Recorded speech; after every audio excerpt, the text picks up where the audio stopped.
तमाम कर्मचारी, शिक्षक बंधू आणि भगिनींनो, तुमच्याकरिता एक चांगली बातमी घेऊन आलेलो आहे. दिलासादायक निर्णय या बातमीच्या माध्यमातून तुम्हाला कळणार आहे की शिक्षक पात्रता परीक्षा TET CTET संदर्भात शिक्षकांना मोठा दिलासादायक निर्णय इथे आपण पाहणार आहोत. शासन निर्णयामध्ये मोठे बदल झालेले आहेत, तर व्हिडिओ पूर्ण बघा. चॅनलवर पहिल्यांदा आला असाल तर चॅनलला प्लीज सबस्क्राईब करा, कारण अशा प्रकारच्या बातम्या तुमच्याकरिता आपण सर्वप्रथम घेऊन येत असतो. तर चला व्हिडिओला सुरुवात करूया.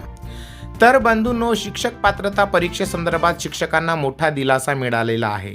या निर्णयातून TET परीक्षा नियमामध्ये मोठा बदल करण्यात आलेला आहे. कोणता बदल आहे?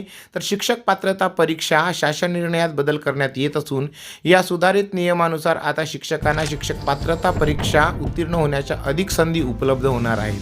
माननीय सर्वोच्च न्यायालयाने दिलेल्या निर्णयानुसार हे ऑगस्ट 2027 पर्यंत शिक्षकांना शिक्षक पात्रता परीक्षा उत्तीर्ण होण्याची अंतिम मुदत देण्यात आलेली आहे. परंतु आता शिक्षकांच्या मागणीचा विचार घेऊन शिक्षक पात्रता परीक्षांचे आयोजन वर्षातून 2 वेळा करण्यात येणार आहे. शैक्षणिक वर्ष 26-27 मध्ये शिक्षक पात्रता परीक्षा TET 2 वेळा आयोजित आहे. पहिली परीक्षा ही जून-जुलै अखेर, तर दुसरी परीक्षा नोव्हेंबर 26 मध्ये होणार आहे. तर शैक्षणिक वर्ष 27-28 मध्ये देखील 1 वेळा परीक्षा होणार आहे. याशिवाय CTETच्या देखील 3 परीक्षा घेण्याची मागणी केली जात आहे.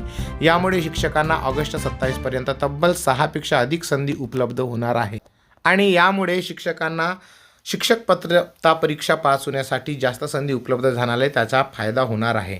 तर ही बातमी तुम्हाला कशी वाटते ते कमेंट्स करून नक्की लिहा, कारण सगळीकडे TET CTETचे स्तोम माजलेले आहे.